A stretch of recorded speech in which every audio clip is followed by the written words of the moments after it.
Bună dimineața, prieteni, și bine v-am regăsit la un nou clip în care astăzi vom face recenzia la un microfon Boya, un microfon de tip shotgun PY-MM1, un microfon pe care l-am cumpărat în speranța de a aduce o calitate cât mai bună a clipurilor mele, o calitate cât mai bună pe partea de audio. Un microfon care mi-a atras atenția prin designul său, prin construcție. Am urmărit pe internet câteva recenzii despre acest mic microfon.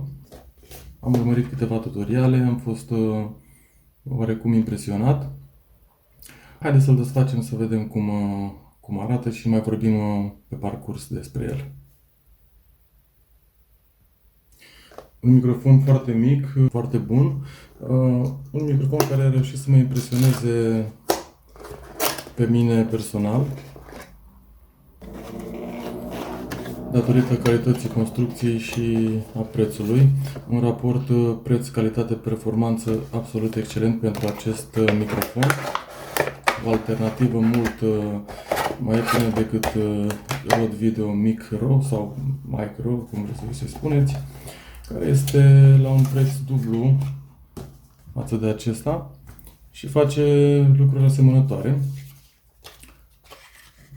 Din punctul meu de vedere, acesta îl depășește pe partea de calitate audio. Avem aici câteva manuale. Nu o să intru prea mult în detalii pentru că nu vreau acest lucru. Vorbim despre Boya PY-MM1, microfonul pe care l-am cumpărat tocmai în încercarea asta de a oferi o calitate cât mai bună audio la înregistrări. Un microfon care vine cu niște lucruri interesante. În primul și în primul rând, calitatea constructivă a acestui microfon este foarte bun pentru că este făcut în întregime din aluminiu, din metal. Avem în cutie și acest suport care se clipsează foarte simplu, prinderea pe patină. Și avem acest cablu care ne ajută să îl conectăm la camera DSLR sau la smartphone. Bineînțeles, acest microfon poate fi folosit și cu smartphone. Dacă aveți smartphone cu mufă jack de 3,5 mm. Acest cablu este pentru smartphone. Dacă vrei să ai calitate audio excelentă și performantă la audio, acest microfon îți oferă această posibilitate. În cutie mai primim și acest, nu-mi place cum este supranumită, mie îmi place să-i spun un atenuator de vânt. Îl putem folosi pe timp de vânt, fără interferențe, în condițiile în care înregistrați în exterior. Din punct de vedere al tipului de microfon, acesta este un microfon de tip cardioid, un microfon care captează din fața lui. Este compatibil cu telefoane, cu tablete, cu DSLR-uri, cu laptopuri, deci o gamă variată de gadgeturi de compatibilitate. Este foarte ușor, are 86 de grame pentru cei interesați. Nu vă îngreunează aparatul foarte tare sau telefonul. Hai să spunem să ofere în primul rând calitatea audio foarte bună în înregistrările video și de acesta este un microfon foarte bun pentru cei care fac vlogging, pentru că este foarte ușor, se montează foarte ușor pe patina camerei cu acest suport și în același timp, fiind un microfon de vlogging, poți obține rezultate foarte bune pentru că fiind un microfon cardioid, ia sunetul din față și cu această pufoșenie elimină foarte mult zgomotul de fundal și acele interferențe ale vântului. O calitate foarte bună, un preț foarte bun, îl recomand cu toată încrederea. Sincer, nu aveți cum să dați greș cu acest Boya PY-MM1. Pe mine m-a costat 149 de lei. Transportul a fost gratuit. L-am cumpărat de la F64. Vă mulțumesc pentru vizualizare la acest mini review și haideți să facem și un test acum cu microfonul să vedem cum se aude și care este diferența de audio.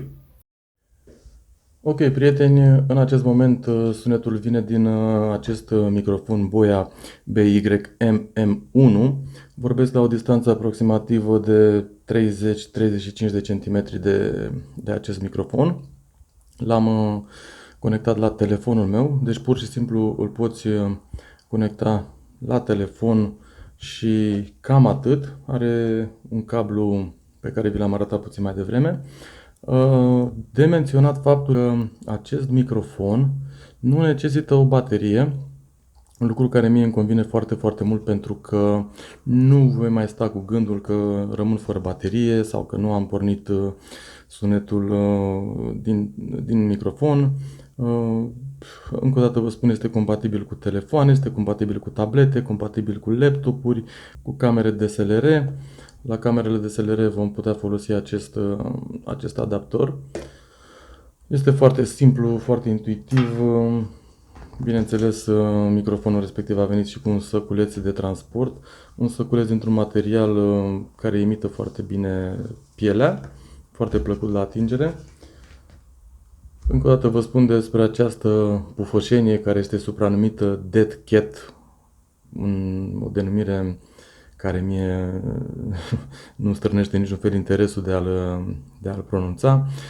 Prefer să-i spun un simplu atenuator de vânt și cam atât.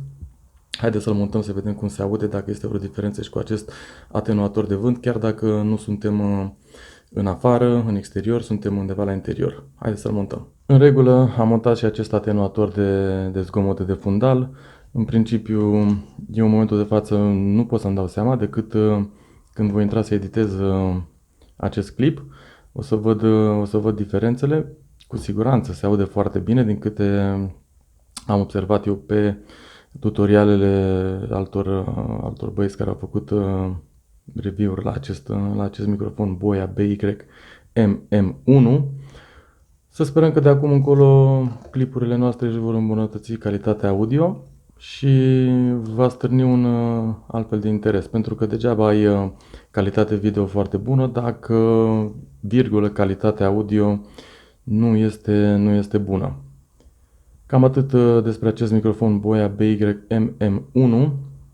Eu îl voi folosi și când voi merge prin vacanțe. Am câteva vacanțe planificate anul acesta în Grecia, 2 la număr, după ce trece această pandemie.